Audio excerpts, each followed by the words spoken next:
Jika kamu menganggap Lawang Sewu hanya bangunan tua, kamu tidak sendirian. Banyak orang datang siang hari berfoto lalu pulang. Masalahnya, semua kesaksian ini tidak terjadi siang hari. Bangunan ini dibangun tahun 1904, resmi tercatat. Nyata, awalnya kantor kereta api, lalu berubah fungsi saat perang. Ruang bawah tanahnya digunakan sebagai penjara. Beberapa orang tidak pernah keluar. Malam hari di Lawang Sewu terasa berbeda. Udara lebih berat, langkah kaki terdengar lebih keras, dan suara terpantul terlalu lama. Seorang petugas malam yang namanya kami samarkan mengatakan bahwa setiap jam 2 pagi, dia selalu mendengar pintu terbuka. Padahal, tidak ada pintu yang boleh dibuka malam hari. Bunyi itu pelan, kayu tua bergeser, lalu diam. Saat diperiksa, semua pintu terkunci. Kesaksian lain datang dari pengunjung. Beberapa mengaku melihat sosok perempuan berdiri di lorong. Tidak bergerak, tidak menoleh. Ketika didekati, lorong itu kosong. Yang tersisa hanya bau lembab dan dingin yang tidak wajar. Namun kejadian paling sering dilaporkan bukan penampakan, melainkan suara. Langkah kaki di lantai atas padahal tidak ada siapapun. Tangisan pelan seperti ditahan. Dan suara air menetes di ruang bawah tanah meski lantainya kering. Seorang penjaga senior mengatakan, ada satu lorong yang selalu dihindari. Bukan karena gelap, bukan karena sempit, tapi karena setiap kali dilewati, jam tangan berhenti beberapa detik. Kadang 1 menit lalu kembali normal. Tidak ada penjelasan teknis yang lebih mengganggu rekaman CCTV. Dalam beberapa rekaman lama terlihat bayangan melintas. Tidak berbentuk jelas, tidak solid. Dan yang paling aneh, bayangan itu muncul di lorong yang sama. Selalu pengelola menyebutnya gangguan teknis. Namun rekaman itu tidak pernah dipublikasikan penuh karena ada satu detail yang membuat banyak orang menolak menontonnya. Bayangan itu berjalan melawan arah cahaya, dan pada satu malam tertentu, seorang pengunjung mengaku mengikuti suara langkah tersebut. Dia berhenti tepat di depan pintu ruang bawah tanah. Pintu itu terkunci. Namun dari balik pintu, ada suara yang berbisik, pelan dekat, seolah tahu dia berdiri di sana. Dan sejak malam itu, pengunjung tersebut tidak pernah mau kembali. Karena menurutnya, sesuatu di dalam Lawang Sewu tidak ingin dilihat, ia hanya ingin ditemani. Malam itu, bukan malam pertama mereka bertugas di Lawang Sewu. Gedung itu sudah lama ditutup untuk umum. Jam menunjukkan lewat pukul 2 dini hari. Udara di dalam dingin, lembab, dan berbau besi tua. 3 orang petugas keamanan berjaga. Mereka terbiasa dengan cerita tentang lorong bawah tanah, tentang penjara, tentang suara rantai. Tapi malam ini berbeda. Sekitar pukul 2 lewat 10 menit, salah satu petugas, sebut saja R, mendengar suara langkah kaki. Bukan gema, bukan angin. Langkah itu pelan, teratur, seperti seseorang yang sengaja berjalan menyusuri koridor.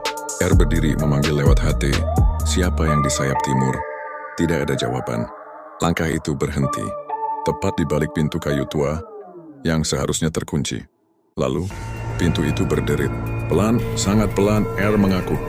Saat itu ia tidak berani membuka senter, karena dari celah pintu, ia melihat sesuatu bergerak, bukan bayangan manusia utuh, tapi seperti kain panjang menyentuh lantai. Dan bau itu, bau tanah basah, seperti ruang bawah tanah yang lama terkubur. Ia mundur, langkahnya berat, dadanya terasa ditekan. Saat itulah, HT di tangannya berbunyi sendiri. Bukan suara rekan, bukan suara statis, tapi suara napas dalam, panjang, dan sangat dekat. R menjatuhkan HT itu dan berlari. Di sisi lain gedung, 2 petugas lain mendengar teriakan. Mereka menyusul, menemukan R duduk di lantai, menangis, dan terus mengulang satu kalimat. Dia berdiri di tangga. Saat mereka bertanya, tangga yang mana, R hanya menunjuk ke arah lorong bawah. Lorong yang secara resmi ditutup, dikunci, dan tidak dilewati siapapun. Beberapa menit kemudian, salah satu dari mereka memberanikan diri turun. Tangga itu sempit, dindingnya lembab. Lampu mati total di anak tangga ke-7. Ia berhenti, karena di dinding terlihat bekas tangan. Bukan satu, banyak. Seperti seseorang mencoba memanjat lalu jatuh berulang kali. Dan di lantai bawah ada genangan air. Bukan air hujan, bukan bocor pipa. Air itu berwarna gelap. Saat disenter ia berkilau, seperti darah lama yang sudah bercampur tanah. Petugas itu naik kembali, wajahnya pucat. Mereka sepakat untuk menunggu pagi. Namun, pukul 3 lewat, suara itu kembali. Kali ini, lebih dekat tangisan. Bukan tangisan keras, tapi isak tertahan. Seperti seseorang yang tidak ingin terdengar, tapi sudah terlalu lama menahan sakit. Tangisan itu datang dari arah tangga dan berhenti tepat di depan mereka. Tidak ada siapapun di sana. Tapi udara berubah berat, panas, seperti ruangan tertutup tanpa oksigen. Salah satu petugas pingsan. Pagi harinya, mereka melapor. Pihak pengelola mencatat kejadian itu. Bukan yang pertama dan bukan yang terakhir, karena menurut arsip internal, setiap kali ada petugas berjaga sendirian, selalu ada 1 jam di mana Lawang Sewu tidak ingin ditinggali manusia, dan yang bertahan sampai pagi sering berkata hal yang sama. Malam itu, ada yang ikut berjaga bersama kami. Setelah kejadian malam itu, tidak ada pernyataan resmi, tidak ada konferensi pers, tidak ada klarifikasi.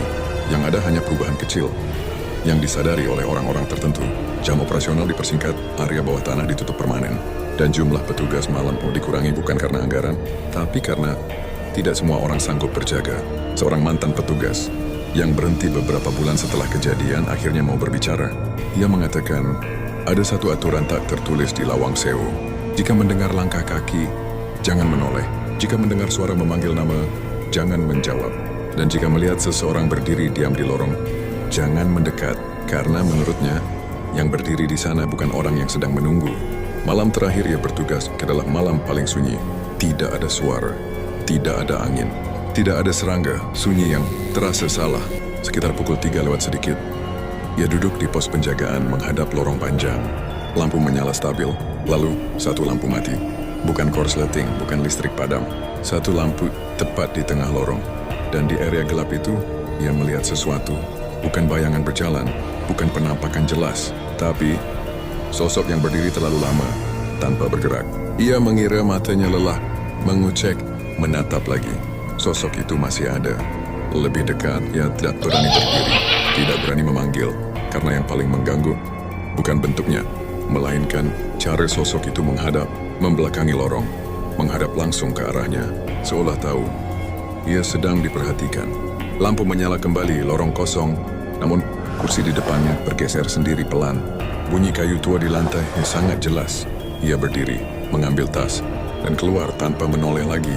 Pagi harinya, ia mengundurkan diri.